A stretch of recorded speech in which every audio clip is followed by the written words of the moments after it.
Ewan ko ba dito sa SMNI, parang niloloko lang talaga nila ang kanilang mga sarili. So ngayon guys, ito yung sabi sa balita ng DZAR. So sabi dyan, ang caption pa talaga nila guys ha, tingnan nyo. Unang episode daw po ng Banateros sa SMNI, patok agad daw sa mga netizen.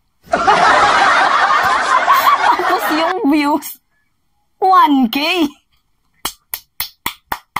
Grabe, nakaka-proud. Oy, mga dong. Ewan ko ba kung ano yung napasok sa... Diyos ko po. Guys, patok daw. Sabi sa mga netizen, ang unang episode ng mga Banateros. Grabe, meron bang patok na 1K views lang tapos one day na siya mismo? Ko po, mas malaki pa nga guys yung views ko, hindi pa nga ako umaabot ng 200 plus na subscriber. Itong DZAR, kasi yung DZAR guys, SMNI din po ito. So lahat po guys ng mga YouTube na nakapangalan, pag SMNI mismo yung pangalan ng channel, natatanggal po. So bali, pinangalan po nila Sunshine or di kaya DZAR. Dalawa po yung channel ng SMNI. Itong DZAR, madami pong subscriber. Kita nyo naman guys, no? 288K, running to 300. Tapos guys, yung views, 1K, one day.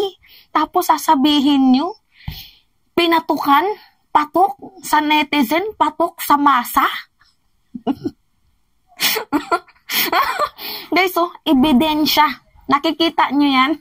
Ebidensya na talagang literal na nilangaw ang kanilang episode doon sa SMNI na meron pong pangalan na Banateros. Maniwala kayo, napatok daw sa netizen guys, tapos 1K lang yung kanilang views. Ko po, para lang namang pinanganak kahapon yung mga pinagkukwentuhan ninyo. Huy, laganap na po ang social media at nakikita po yung views ninyo. Malalaman nyo guys na patok ang isang episode or patok ang pinag-uusapan kung viral.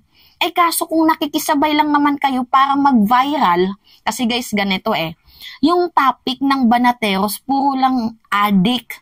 Yan yung kanilang sinasabi, yung pinopoint out, yung source nila si Maharlika. Ewan ko ba bakit nila ginawang source si Maharlika, hindi naman credible person yun.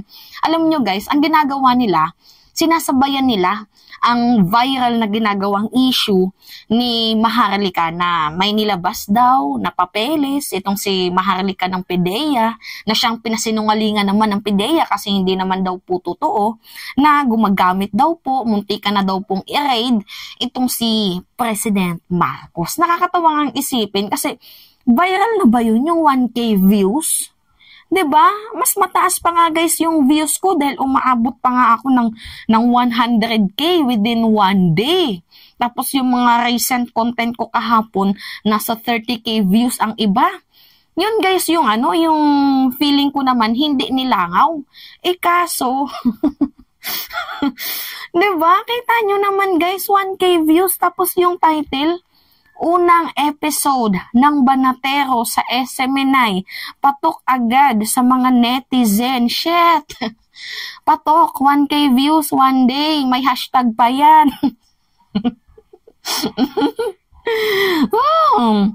Anyway guys, sino ba naman kasi ang hindi lalangawin kung yung content nyo is puro kasinungalingan, Talagang sawa na po guys ang mamamayang Pilipino sa mga sa mga fake news. Kaya dito sila sa amin nakikinig, sa aming mga vloggers, kasi meron kaming pinapakitang mga credible evidences na talagang magpapatunay sa aming mga pinagsasasabi. Hindi lang po puro salita.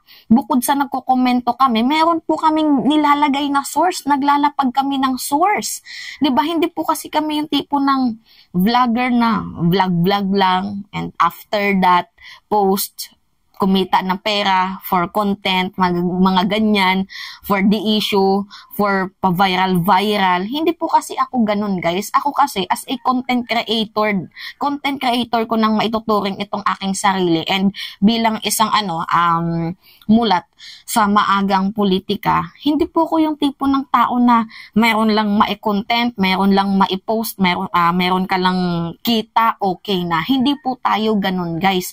Nagbibigay po tayo ng comment, nagbibigay po tayo ng ating saloobin, ng ating opinion, batay po sa ating nararamdaman na hindi po ito tama. 'Di ba? Meron po tayong pinupunto, meron po tayong meron po tayong tinatopic, hindi yung mema lang. Alam nyo guys, yung mema sabi. 'Di ba? Katulad ni Maharlika, content siya. Si Marcos daw, adik, naglabas kuno siya ng papeles ng PIDEA, pero wala namang control number. Mali-mali pa yung spelling. So, paano ka mapapaniwalaan yan ng mamamayang Pilipino? Para ka lang nagmumukhang hangin na nagsasalita. Oo, pinapanood ka nila, pero sa tingin mo, yung mga nanonood sa'yo, pinapaniwalaan ka nila? Maybe pinanood ka nila para malaman kung totoo nga bang yung nilabas mong ebidensya.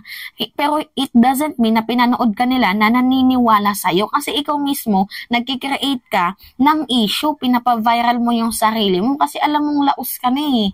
Alam mong wala nang nanonood sa'yo. So ito po guys yung ginagawa ng mga banateros. Nagko-content sila sa SMNI, pero yung content nila is puro mga paninira. Sa panahon ngayon guys, hindi na po uso yung mga paninira na yan kasi much more nakafocus yung mga tao po sa mga real issue. 'Di ba? Sa trabaho, nakafocus sila kung paano mahuli itong si Kibuloy, 'di ba? Kung paano gumana ang Senado, kung anong ginagawa ng ating Pangulo, yung musta na ba yung pakikipaglaban kontra sa illegal na droga. Yun po guys yung yung mga legit na issue. 'Di ba? Hindi po yung yung may masabi ka lang. Itong sila Banat Bay, kung mapapanood nyo guys yung episode ng Banateros, wala silang ibang ginawa, wala talaga kayong makukuhang sustansya guys, dahil unang-una yung content nila, puro paninira. Doon lang sila guys nakafocus kung paano,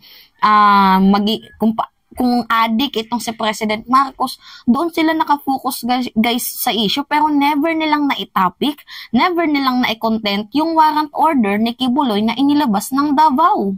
Hindi po nila yan guys kinontent. Yung kinontent lang po nila yung mga kasisira sa reputasyon at image ni President Marcos. Pero yung totoong balita, yung legit na issue na itong si Kibuloy, hinatawan na po, pinatungan na po, binigyan na po, kung ano pa man yung tawag dito, basta pinadalhan na po guys ng warrant of arrest ng Davao Court. Hindi po nila guys mabali-balita.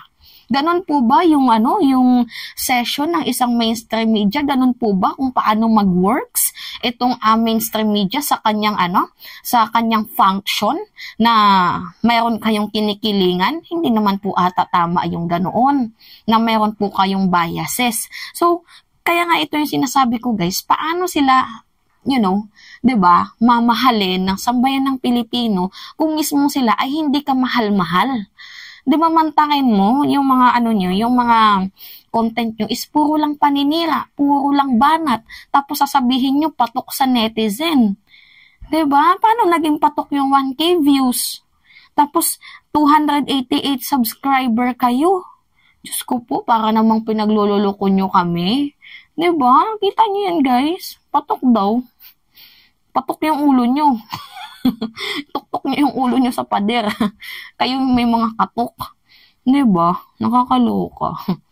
May mga tama na talaga tong mga banateros na to. Kita niyo yan. So anyway, yun lamang ho guys. At it's me again, si Mima Alicia. At nagbabalik ulit para sa aking panibagong video.